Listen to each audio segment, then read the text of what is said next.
So, Kendall and I had the opportunity to speak with Yazmin Lopez. She is a Mexican American woman who has worked in the sports industry and also played collegiate sport. She played basketball in college. So, we get to hear her side of how she's experienced gender issues and also with her race in Hi, sports. my name is Yazmin Lopez. I am currently an inside sales rep for the Oklahoma City Thunder. Before I attained this position, I attended the University of North Texas. I played basketball collegiately for 2 years, and then I decided to focus on my career, knowing that it was very difficult to get my foot in the door, especially as a woman. Sure. So I'll sort of dive into my college basketball experience and then sort of work my way up with the Oklahoma City Thunder. So when I was a basketball player collegiately, obviously, there was a lack of funding, especially for our program. And, you look on the other side and the boys got the most attention. They had the nicest gear and whatnot. And so I think that sort of kind of created that culture there in women's sports, especially in basketball. Even in the NCAA, when do you ever hear, anyone talking about the women's tournament? You only hear about the men's tournament. And it was actually kind of funny because I watched the men's tournament and, I decided to flip over to the women's tournament and they weren't, broadcasting that.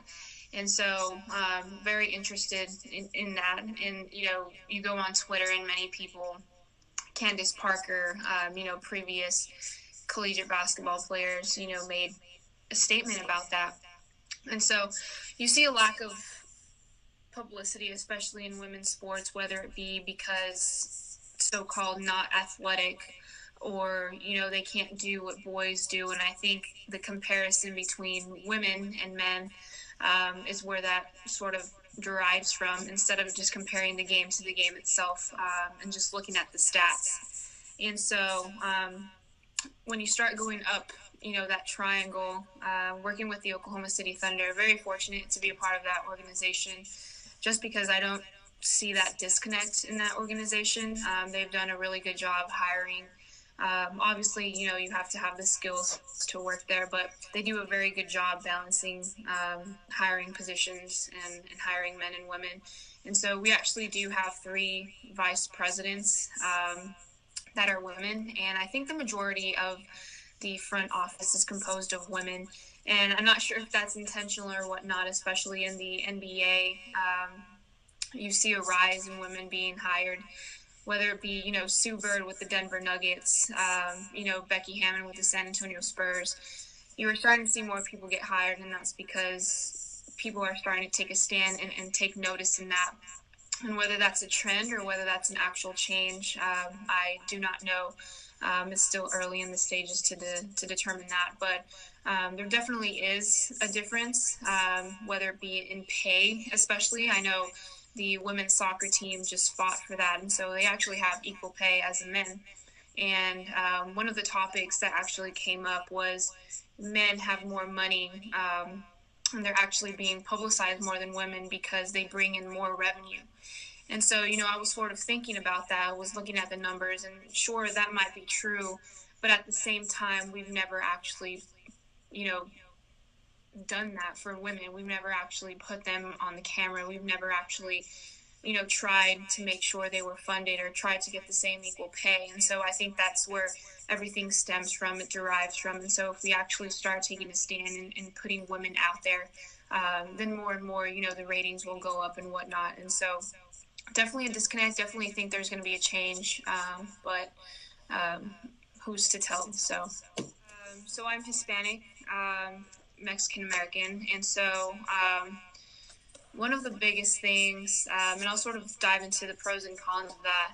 I think for the cons, specifically when I was an intern for the American Junior Golf Association, because of funding purposes, we would stay with host families instead of, buying hotels and whatnot for a team.